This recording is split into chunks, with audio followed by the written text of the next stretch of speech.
The senior class elects a member of the faculty to speak at graduation to deliver words of inspiration and farewell. Our faculty speaker tonight is art teacher extraordinaire, Mr. Andrew Miner.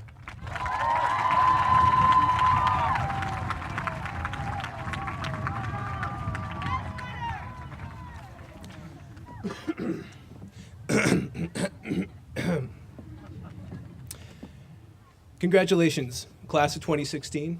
Your 12 years of compulsory education have come to a close.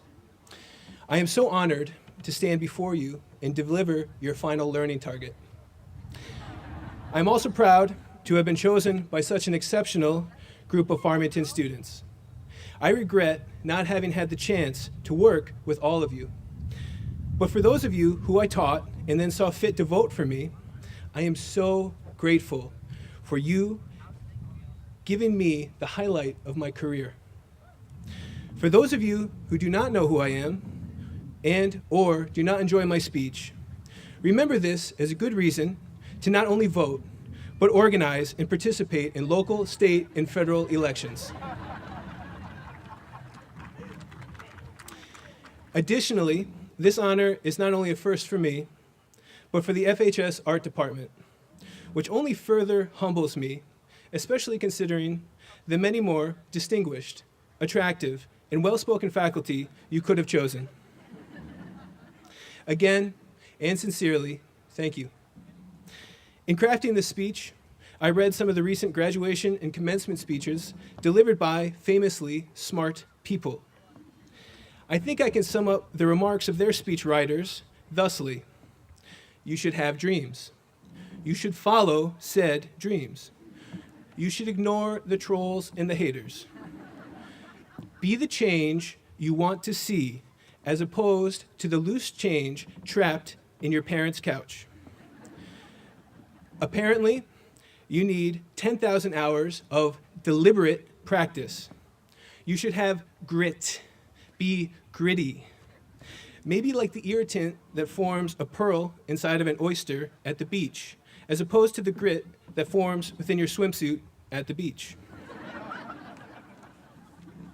You should have a growth mindset, build agency, achieve synergy, giving tree, rainbows, and finally, make the world a better place because the generations who have come before you worked hard to make it uninhabitable.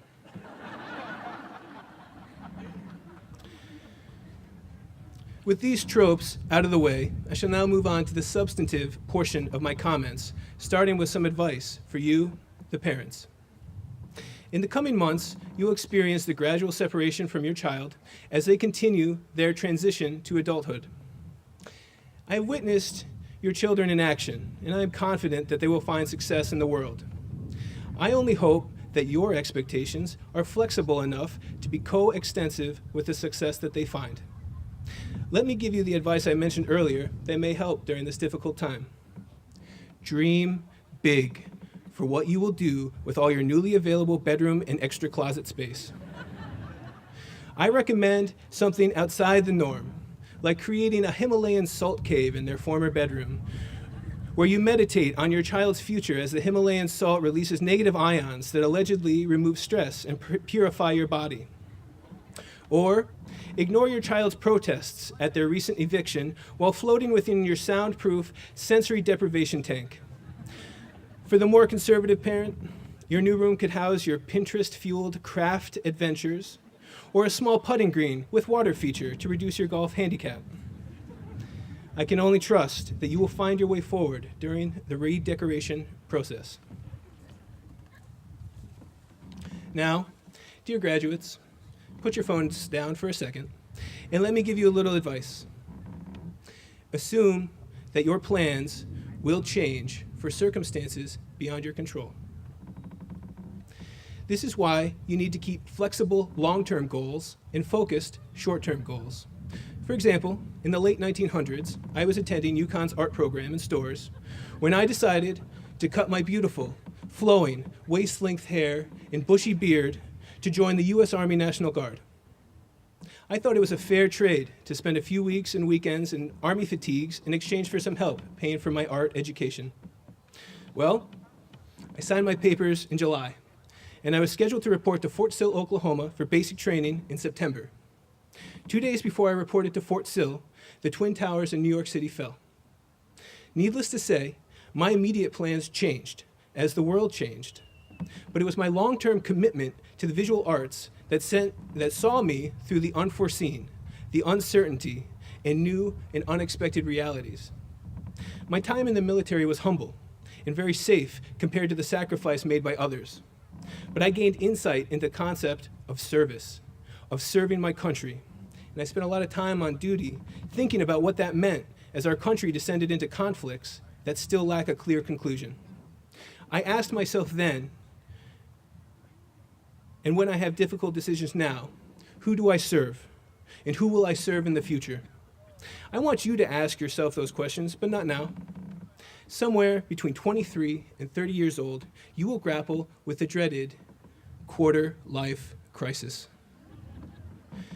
There is nothing you can do to prepare for the identity crisis, except to rely on your basic fundamental values. In the coming months and years, you will go to college or to work or both or neither.